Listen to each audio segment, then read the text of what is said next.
여러분 안녕하십니까. 오늘은 여러분과 함께 앞으로 한국사 공부를 어떻게 할 것인가에 대해서 대략 요약해서 말씀드리도록 하겠습니다.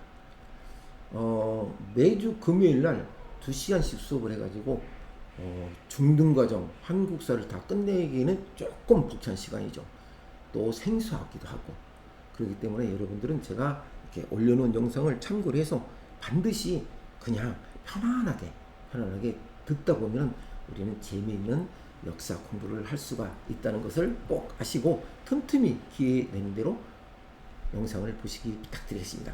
그리고 그 내용을 다시 반복해서 또 반복해서 여러분들에게 공부를 하도록 하겠습니다.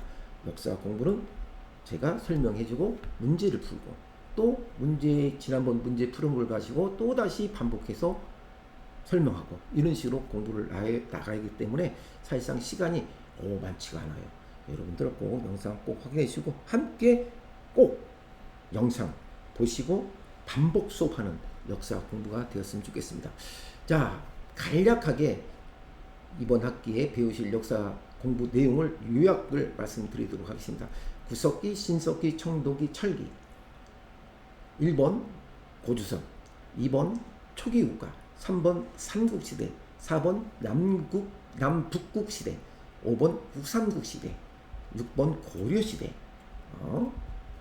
여기까지가 지금 현재 기본적으로 아마 제가 보기에는 이번 학기에 다 맞출 수 있을까? 1학기에 조금 힘들 수 있지만 조금 욕심 더 내서 어디까지 하면은 7번 조선시대까지 최대한 빨리 나가도록 노력을 하겠습니다.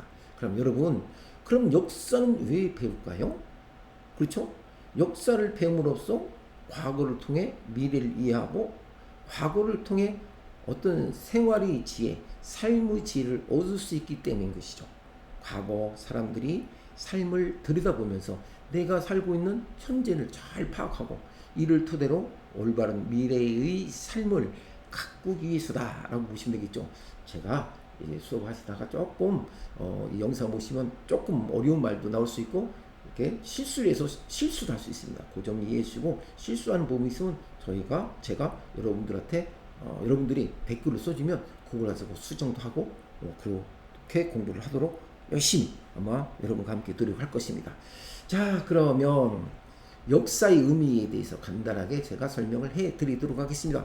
역사의 의미. 아까 역사는 왜 배울까라고 말씀드렸죠.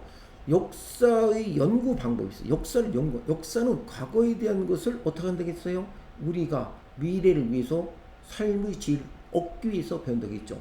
그러면 역사는 이렇게 의미는 과거에 일어났던 또 과거 사실에 대한 것이 있죠. 여기 옆에 제가 지낼 역자, 여기는 기록할 역사사, 기록, 사관사 이렇게 나오는데 과거에 일어났던 일을 갖다가 누군가에 기록할 수 있죠. 또 누군가가 기록한 걸 본인의 주관적인 생각을 가지고 기록할 수도 있고 아니면 객관적인 사실로 기록할 수 있죠. 그래서 역사의 연구하는 방법은 첫 번째 객관적인 연구와 주관적인 측면이 있죠. 객관적인 측면은 실증주의야. 실지 사실대로 역사를 바라보는 거. 그러니까 몇 년도 몇 월 며칠 내 무슨 일이 일어났다. 확실하죠. 이것은 객관적인 연구, 사실적인 연구를 사실로서의 역사라고 보시면 되겠죠. 그런데 어떻게 일어난 그 기록 그걸 가지고 그 내용을 역사학자가 본인이 주관적인 측면에서 역사 의식과 본인이 갖고 있는 역사관에 따른 해석을 쓸 수 있죠. 그래서 상당히 많은 삼국유사라든가 삼국수사 같은 것도 어떻게 될까요? 이것은 주관적인 측면이 포함되어 있다 보실 수가 있다는 얘기죠. 그렇죠? 자, 그러면 우리가 꼭 알아야 될 것은 사실적인 관과 기록적인 역사는 다르다라는 걸 꼭 아셔야 됩니다. 그러면 기록 어떤 문자를 통해서 기록할 수 있죠. 그런 건 어디에서 우리가 알 수 있을까요? 문화 유적지를 발굴해 나가는 과정에서 그걸 확인할 수 있어요. 그리고 그 기록된 역사가 예를 들어서 한반도에 있을 수 있고 또는 저쪽 유럽 또는 아시아 아프리카 기타 등등에서도 같은 시대에 어떤 내용들이 어떻게 발견할 수도 있죠. 그 유물을 가지고 그 역사의 시대를 구분할 수 있죠. 그런데 선사시대란 무엇입니까? 라고 그랬죠. 선사시대는 뭘까요? 선사시대는 말 그대로 없는 거예요. 문자가 없었어요. 문자가 없기 때문에 과거에 대한 역사를 우리가 확인할 수가 있어요, 없어요? 없죠. 그래서 우리는 선사시대의 역사는, 선사시대는 문자가 없어서 어떻게 될까요? 우리가 어떻게 될까요? 유물로 또는 그 어떠한 특별한 어떤 내용을 가지고 이때가 선사시대다라고 이렇게 볼 수 있죠. 이 선사시대의 뜻을 그대로 말 그대로 먼저 선사, 먼저 선. 다시 말씀드리면 역사가 기록으로 남지 않은 역사를 말하는 거다. 이렇게 보시면 되죠. 그렇죠? 원시인들이 사용한 연못, 돌 같은 거 있죠? 그 나오는 시대를 구분해서 선사시대. 선사시대 말고 또 아까 말씀드린 대로 청동기 시대 이렇게 구분할 수 있죠.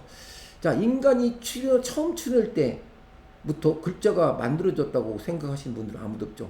그러면 이것은 대단한 거죠. 역사를 기록하기 시작한 바로 전까지를 어떻게 했나? 선사시대라고 보시면 되겠습니다. 자, 그러면 이 선사시대에는 쉽게 말씀드리면 우리가 뭐라고 부를까요? 선사시대는 아마 여러분들이 아주 보신 적도 있고 어떤 뭐 드라마라든가 다큐멘터리를 보셔서 아시는 분도 계시겠지만 경기도 연천군 전곡면 전곡리에 있는 발견된 거 들어보셨죠? 그 주목토기라고 들어보셨죠? 주목토기. 이게 바로 어느 시대에 만들어졌냐면 선사시대로 만들어졌다고 보는 거죠. 문헌에 의하면. 그래서 우리는 문헌 기록이 있느냐 없느냐에 따라서 어떻게 될까요? 선사시대와 역사시대를 나누는 기준이 된다면 석기시대와 청동시대 같은 문헌은 있을까요? 없을까요? 존재하지 않아요. 석기시대와 청동시대 같이 문헌 사료가 전혀 존재하지 않는 시대. 이걸 갖다 우리는 선사시대라고 보시면 되겠죠. 그래서 우리가 아메리카, 아프리카, 또 유럽 그 원주민들은 역사 없는 선사시대에 살았던 사람이라고 할 수가 있다 없다? 있는 거죠. 실제 유럽인은 그런 관념에서 원주민이 된 거죠. 그래서 이는 유럽인들이 들어와서야 역사시대가 시작되었다는 것인데 그만큼 문자가 있느냐 없느냐 그 개념 모호하기도 하고 편향된 기준이 될 수 있죠. 모호하다. 그럴 수도 있고 그럴 수도 않다. 그렇다면 인류의 역사를 사람이 어떻게 지내온 것을 그냥 선사시대에도 역사의 중요한 부분이라는 거죠. 그럼 우리나라에서 언제부터 문자를 사용했는지는 정확한 기록이 없어요. 그것은 중국 문헌에 등장하는 고조선의 기사를 보면 춘추 전국시대에 이미 역사시대에 들었다고 할 수가 있는 거죠.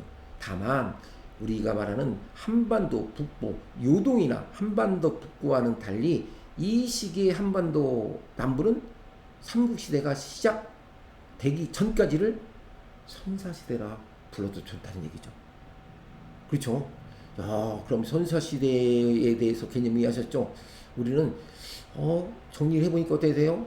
한반도의 남부는 삼국시대가 시작되기까지 선사시대라고 불러줬다 라고 얘기하는 것이 맞다라고 보시면 되죠. 그냥 고고하게 있어요, 이걸 쪽에. 그래서 우리가 구석기 시대는 뭡니까? 구석기 시대. 구석기 시대의 문화는 선사시대라 포함되는 거죠. 그래서 우리가 어떤 생물이 진화하는 과정을 봤을 때, 역사적으로 봤을 적에 흔히 인간이 남긴 맨 첫 흔적부터 시작한다고 보시면 돼요. 그래서 구석기 시대가 시작해서 전 세계적으로 대략 11,700년 전에서부터 우리가 시작됐다라고 보시면 되겠죠. 그러니까 우리는 선사시대에 600년 전, 700년 전 침팬지와 아시죠? 침팬지와 분지된 시점으로 생각할 수 있는데 인간의 과거 유적과 유물을 연구하는 고고학에서는 약 330만 년 전 인간이 남긴 도구의 등장을 기준으로 삼는다. 이거 중요한 거죠. 선사시대는 330만 년 전. 계산 될 수 없어요. 330만 년 전 인간이 남긴 도구의 등장을 기점으로 산다는 얘기예요. 도구 가지고 이것이 선사시대다, 선사시대 아니다라는 걸 확인할 수 있다는 얘기죠. 이렇게 시작된 구석기 시대는 아프리카와 유럽의 고고학에서 전통적으로 전기와 중기와 후기를 하는데, 여기서 아까 제가 말씀드린 구석기 시대는 한반도에 없었다?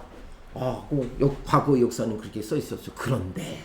그런데 전곡면, 연천군 전곡리에 뭐가 발견됐다겠죠? 주먹토기가 경기도 연천군 전곡리에 전기 구석기 시대에 뭐가 만들었어요? 발견됐어요. 주먹토기가 발견되면서 한반도에도 뭐가 있었다? 구석기 시대가 있었다 라고 얘기를 하는 거죠. 중요한 얘기죠. 그러면 두 번째 보시겠습니다. 인류의 출현과 선사시대의 문화. 인류의 출현, 인류란 건 우리가 말하는 인간을 얘기해. 인류의 출현 어떻게 볼까요? 인류의 출현은 뭘 보고 그것을 갖다가 인류의 출현이라고 봤을까요? 인류의 탄생. 이제 지구가 어느 시대에 만들어졌겠죠. 또 생명체도 나왔겠죠. 또 오존층도 생기고 산소도 많아졌겠죠. 그렇다면 인간은 언제 어디서 왔을까라고 궁금하지 않을까요? 그죠? 지금부터 4,500년만 전에 큰 에너지 폭발에 의해서 원시인류가 나타났다고 합니다. 그때 당시에 인간의 모습은 상상할 수는 없지만 어떻게 될까요? 상상할 수 없지만 우리는 일반적으로 대략 우리는 직립보행을 했다고 했죠. 직립보행. 그렇죠? 그래서 당시 인간의 모습을 상상한다면 그냥 아주 초본 네 발로 그런 게 아니라 직립보행으로 추정된다라고 그렇게 보시죠. 아주 우리가 추정이죠. 오스트랄로피테쿠스가 등장한다고 하죠. 그러면서 시간이 흘러서 250만 전에는 뇌가 점점 커지고 도구를 사용할 줄 아는 뭐가 나왔어요? 도구를 사용할 줄 아는 호모 에렉투스. 그냥 쉽게 말해서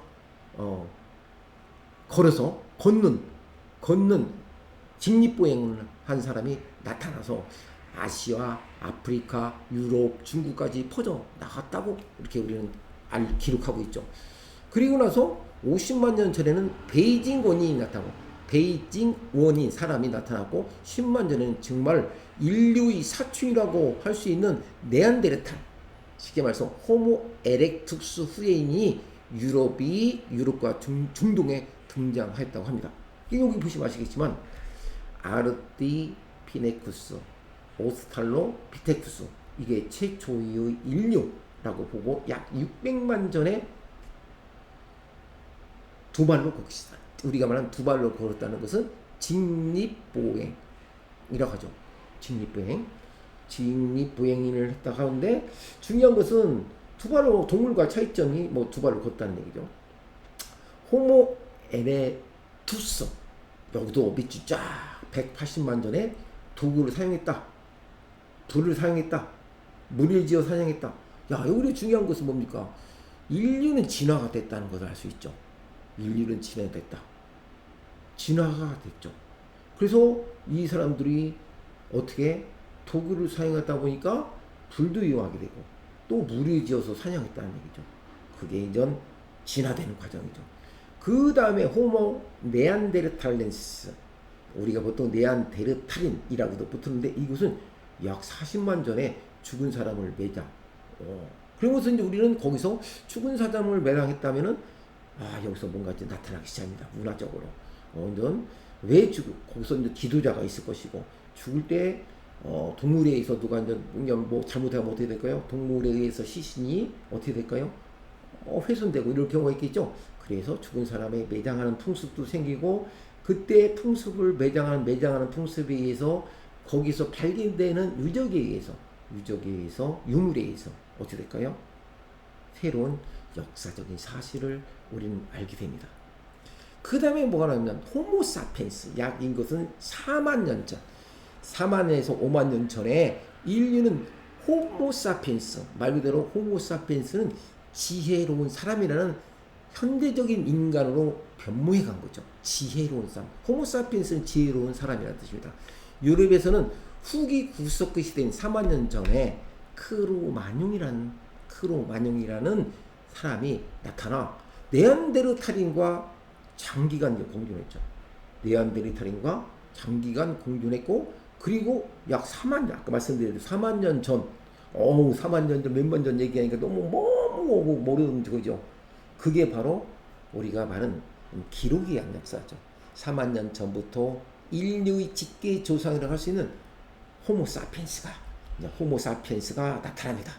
호모사피엔스라고 하는데, 이것은 아주 아까는 뭐라고 했어요? 현명한 지혜로운 사람이라고 했죠. 호모사피엔스는 지혜로운 사람이라고 했으면 호모사피엔스가 더 붙었어요. 이것은 무슨 뜻이에요? 아주 현명하고 지혜로운 사람이 나타나기 시작했다라는 얘기죠. 지혜로운 사람이 나타났다.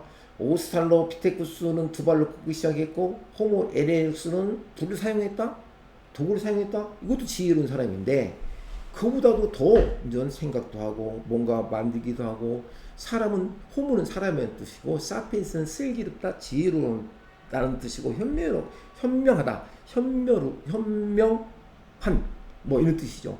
그리고 나서 호모사피엔스가 태어났죠.